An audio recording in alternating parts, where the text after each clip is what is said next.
बंजर ज़मीन पर पानी पहुंचाना एक बंजारे का सपना जिसे अकबर ने पूरा किया था।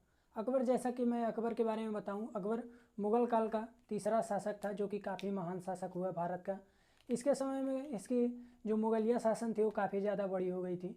मैं इसी के बारे में आज आप लोगों को बताऊंगा कि किस तरह से अकबर ने उन बंजारों का सपना पूरा किया जो इसके पूर्वज थे। यानी कि मैं जिस टॉपिक पे आज बात करूंगा, बंजारों का सपनों, यानी कि बंजारों का जो सपना था फतेहपुर सीकरी को, उसमें किस तरह से उसने उस पूरे फतेहपुर सीकरी को किस तरह से बंजारों की भूमि से रिलेट करके उसने उसे इतना अच्छे तरीके से बनाया, उसी के बारे में मैं बात करूंगा। टॉपिक आप लोगों के सामने दिखाई दे रहा है कि बंजारों के सपनों का शहर फतेहपुर सीकरी। आज मैं फतेहपुर सीकरी के बारे में बात करूंगा।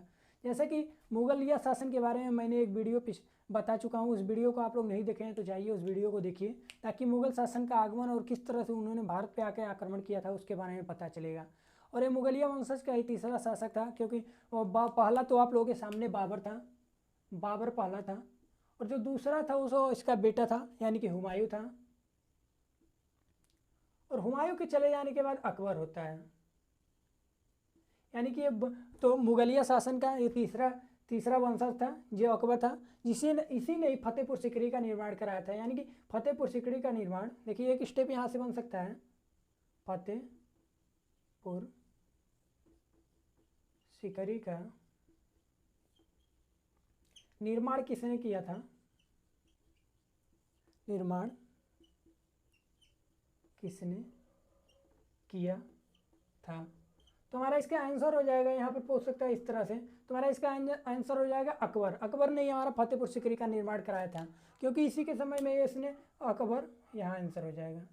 क्योंकि अकबर चाहता था कि मुगलिया शासन का परचम इतना ज़्यादा बुलंद हो, यानी कि इसके शासन को ये हमेशा शान और शौकत बनाना चाहता था। ये फतेहपुर सीकरी को ऐसी राजधानी बनाना चाहता था कि ये पूरा दुनिया इसे देखे, और ऐसा ही इसी ने किया। क्योंकि अब दिल से अभी तक बंजारा था, क्योंकि इसके पूर्वज जो थे हमेशा बंजारों की तरह जीवन यापन करते थे, कभी यहाँ पर युद्ध करते थे, कहीं वहाँ पर युद्ध करते थे। जैसा कि मैंने मुगल के शासन में बाबर के बारे में कुछ वाक़े बताए थे, क्योंकि बाबर जिस तरह से फारगान में कभी यहाँ युद्ध करता था, कभी वहाँ, कभी तंबू डाल करके उसी तरह कहीं पर भी लोग रह जाते थे। मैं इन्होंने जिस तरह से अपने तंबू वाले सिस्टम को ही फतेहपुर सीकरी में पूरा अप्लाई कर दिया। क्योंकि जिस तरह से हम लोग देखते हैं कि चार बांस के पिलर को, जिस तरह बांस के पिलर यानी कि बांस को हम लोग काट देते हैं और उस पर तंबू लगा देते हैं, ठीक उसी तरह फतेहपुर सीकरी जब आप लोग जाएंगे तो वहाँ पर उसके कुछ अवशेष बचे हुए हैं, या फिर आप लोग पुराने जब उस वहाँ के आप लोगों के बारे में देखेंगे तो उसी तरह एकदम फतेहपुर सीकरी का निर्माण हुआ है। क्योंकि उसमें क्या हुआ था कि फतेहपुर सीकरी का जिस तरह से वहाँ के इंजीनियरों ने, यानी कि फतेहपुर सीकरी में उस समय अकबर ने जिस तरह से उसका निर्माण कराया था, वो बनता था कहीं और पे उसका सामान और ला करके वहाँ पर सेट कर दिया जा रहा था। जिस तरह से हम लोग तंबू देखते हैं उसी तरह से सेट कर दिया जाता है, उसी तरह से फतेहपुर सीकरी का इसने निर्माण कराया था।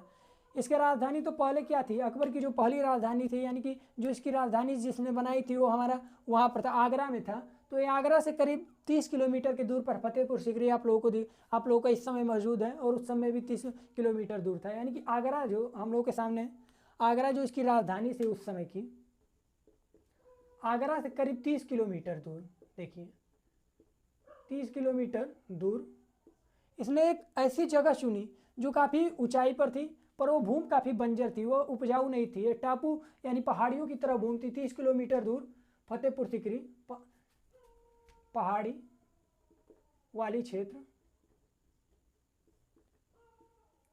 को अपनी राजधानी इसने बनाई।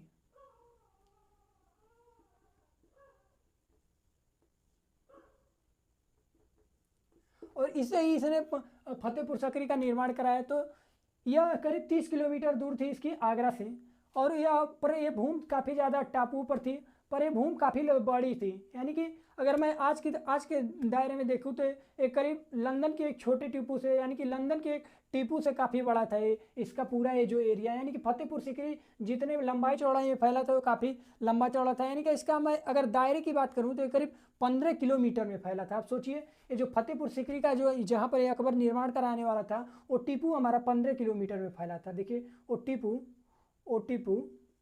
करीब 15 किलोमीटर में फैला हुआ था।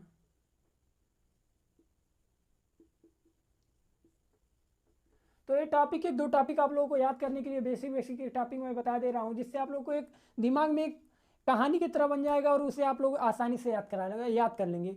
पर दरअसल अकबर काफ़ी हाथियों का प्रेमी था।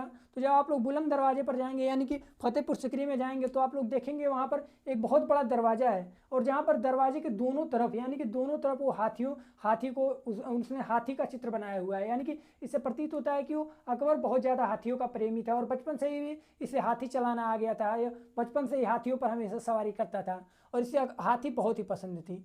इसने जब पूरे फतेहपुर सिकरी का जिस तरह से निर्माण कराया, और इसे निर्माण कराने में अब सोचिए इस पूरे काम को करने में उसे 16 साल लग गए थे, कम से कम इसे करीब 16 साल लगे। तो देखिए एक टॉपिक यहाँ से और बन जाएगा कि फतेहपुर सिकरी का निर्माण करीब कितने वर्षों में हुआ, तो करीब 16 साल में एक काम पूरा हुआ था। देखिए करीब 16 सालों में यह काम पूरा हुआ था। सोचिए करीब 16 सालों में जिस तरह से पिरामिड करीब इतने सालों में बना हुआ था, उसी तरह यह इसका सपना था कि ये काफ़ी भव्य हो, पूरा मुगलिया शासन का शान शौकत इसी में दिखाई दे। पर ऐसा इसका नज़रिया तो वो काफ़ी सही सिद्ध हुआ, और जो मुगलिया शासन का ये जो पूरा परचम लहराया है, इसका जो बुलंद फतेहपुर सिकरी का जो महल था वो काफ़ी ज़्यादा भव्य और बहुत ही अच्छा था उस समय। तो जिस तरह से इसने बनाया, पर वहाँ पर क्या एक प्रॉब्लम थी इसकी, जो फतेहपुर सिकरी में यानी कि जो वहाँ इसने अपनी राजधानी को कन्वर्ट किया, वहाँ पर एक प्रॉब्लम ये थी कि ये भूमि काफ़ी बंजर थी। मैंने बता दिया ना कि बंजरों के सपनों का शहर, यानी कि बंजारे तो थे ही, पर इन्होंने जो भूमि चुनी वो भी बंजर थी। तो अब वहाँ पर पानी सिर्फ साल में एक बार होता था। आप सोचिए जिस जगह साल में एक बार पानी हो, और करीब वहाँ राजा रहते हैं और राजा के साथ ना जाने कितनी लाखों प्रजा वहाँ पर रहती होंगी, तो उसे किस तरह से वो लोग बिना पानी के मैनेज करेंगे, वो काफ़ी ज़्यादा मुसीबत अकबर के सामने आ गई। पर अकबर डरने वालों में से नहीं था। अकबर हमेशा कोई ना कोई प्रॉब्लम आता तो हमेशा उसके दिमाग में कोई ना कोई उसका सलूशन चलता रहता था। तो अकबर फिर भी इस पूरे इतनी बड़ी प्रॉब्लम को देख करके वो पीछे नहीं हटा, बल्कि उसे सॉल्व करने के लिए वो और काफ़ी ज़्यादा इंजीनियरों को लोग आए उस समय के, काफ़ी ज़्यादा इंजीनियर थे। जिस तरह से आज इंजीनियर हैं, उस समय उसके वास्तु कलाकार या फिर जो भी थे वास्तुविद थे, उन्होंने उसके पूरे अपने प्रोजेक्ट को दिखाया, और करीब वो भी उस प्रोजेक्ट में इतने दिलचस्पी से काम करता था, यानी कि वो खुद जैसा कि इतिहासकारों ने बताया कि वो खुद इस फतेहपुर सिकरी के निर्माण में अपना काफ़ी योगदान दिया था। तो इस तरह से यहाँ पर पानी का तो काफ़ी ज़्यादा प्रॉब्लम था। तो उसने क्या किया, इस पानी के प्रॉब्लम को कम करने के लिए उसने 13 दरवाजों वाला एक बहुत विशाल पानी यानी कि बांध बना दिया था। आप सोचिए 13 दरवाजों वाला एक बहुत विशाल बांध बनवाया। यहाँ तो क्वेश्चन बन सकता है कि अकबर ने कितने बड़े बांध का निर्माण किया था, वो कितने दरवाजों वाला था, तो 13 दरवाजों वाला है। देखिए 13 दरवाजों वाला बांध का निर्माण किया। अभी जो 13 दरवाजों वाला जब इसने बांध का निर्माण कर दिया, तो क्या साल में एक बार या दो बार, करीब एक ही बार बारिश होती थी। अब क्या होता था कि बारिश के जितने पानी थे वो आकर के इस जो बांध बना हुआ था उस बांध में पूरा अच्छे तरीके से एकत्रित हो जाते थे। अब जो एकत्रित हो जाते थे तो अब एक प्रॉब्लम और आ गया कि जो हमारा ये बांध बना हुआ था वो तो काफ़ी नीचे था, और जो हमारा राजधानी थी यानी कि फतेहपुर सिकरी थी वो काफ़ी टीपू पर यानी कि पहाड़ियों पर स्थित थी। अब यहाँ से मान लीजिए कोई भी लेवल नीचे है, यहाँ लेवल है और यहाँ पर पानी लेकर जाना है, तो किस तरह से जाएगी, इसकी हाइट है। तो ये पानी चढ़ाने में भी इन लोग को इनके सामने काफ़ी ज़्यादा दिक्कत है, पर इसने फिर भी हार नहीं माना। इसने पानी चढ़ाने के लिए एक नई इंजीनियरिंग व्यवस्था उस समय लागू की, और जिस तरह से वो यहाँ पर इकट्ठा पूरा पानी को, या किस तरह से यहाँ पर अपने राजधानी यहाँ पर जहाँ पर रहता था वो वहाँ पर किस तरह से अपने ले जाए, उसकी व्यवस्था इसने कर दी। तो इसने क्या किया, वहाँ के जब उस समय के इसके वास्तुविद थे यानी कि इंजीनियर थे, उन्होंने क्या किया, इस पूरे जो पानी यानी कि जो नीचे पानी रहता था उसे अपनी एक ऐसी टेक्नोलॉजी के साथ यानी कि ऐसे यंत्र के साथ सीधे पूरा जानवरों को चक्कर लगा करके उस समय एक यंत्र बनाया जिससे जानवर चक्कर लगाते थे और पानी बल्टी बल्टी ऊपर चला जाता था। और ऊंचे इसने पूरा काफ़ी ज़्यादा लंबा एक हौदा बनवाया था, उसमें पानी जाकर गिरते थे, और वहाँ से क्या होता था कि गुरुत्वाकर्षण से चारों तरफ यानी कि यहाँ से मान लीजिए कोई भी पहाड़ी पर अगर घर है, वहाँ से अगर पानी गिर रहा है तो वहाँ से चारों तरफ वो सप्लाई पूरा हो जाएगा, क्योंकि गुरुत्वाकर्षण बल से हमेशा ऊपर से हमेशा नीचे ही पानी फ्लो होता है, क्योंकि आप लोग श्यानता के बारे में पढ़े हैं। तो ये गुरुत्वाकर्षण से चारों पूरे उसके पूरे क्षेत्र में, पूरे शहर में वो पानी विकसित हो जाता था, यानी कि पानी फैल जाता था। तो इस तरह से इसका ये भी प्रॉब्लम सॉल्व हो गया धीरे धीरे, क्योंकि पानी की वहाँ संकट थी, वो भी सॉल्व हो गया।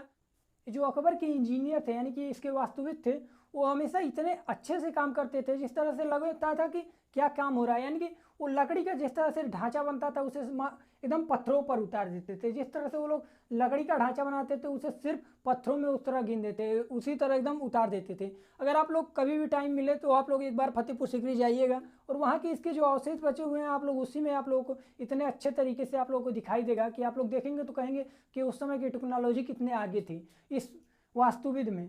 तो जिस तरह से इसने पूरे संरचना को बनाया और उसने जिस तरह से वहाँ पर पूरे इतने बड़े विशाल महल को बनाया वो काफ़ी भव्य था और काफ़ी अच्छा लग रहा था। वहीं पर इसने दीवाने खास बनाया। जैसा कि क्वेश्चन बन सकता है कि दीवाने खास कहाँ पर स्थित है, तो दीवाने खास फतेहपुर सीकरी में स्थित है, जहाँ पर यह बैठ करके कई धर्मों के लोगों से वार्तालाप करता था और कोई भी मान लीजिए डिस्कशन हो रहा है वो वहीं पर बात करता था। तो यहीं पर देखिए, यहीं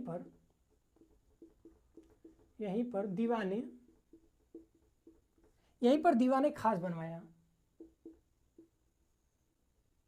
खास स्थित है।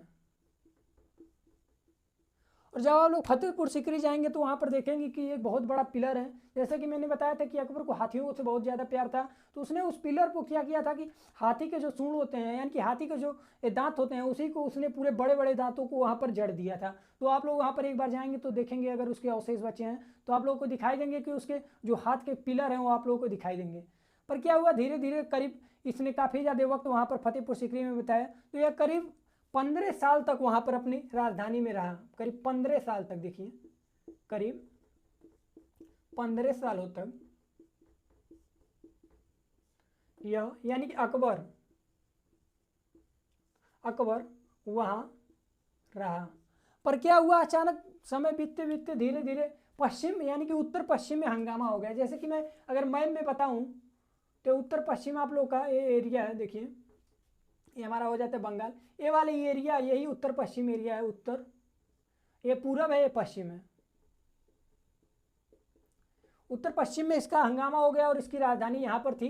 तो अब क्या करें, इसको तो यहाँ से जाना होगा क्योंकि बिना राजा के कोई भी युद्ध लड़ा नहीं जा सकता है। तो इसने क्या किया, जब इधर हंगामा चालू हो गया, उत्तर पश्चिम में हंगामा चालू हो गया, तो इसको राजधानी फिर से यानी कि स्थानांतरित करनी पड़ी। अब फिर से इसे दिल्ली जाना पड़ा। दिल्ली यहाँ से नज़दीक था तो इसीलिए इसे दिल्ली जाना पड़ा।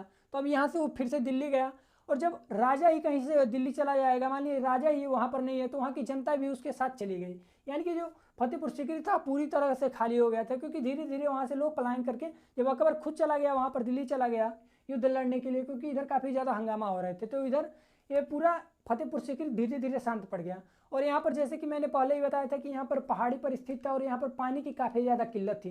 अब पानी के ख़त्म होने से की वजह से यह धीरे धीरे वीरान पड़ने लगा। अब सोचिए, पानी के ख़त्म होने की वजह से धीरे धीरे वीरान पड़ने लगा।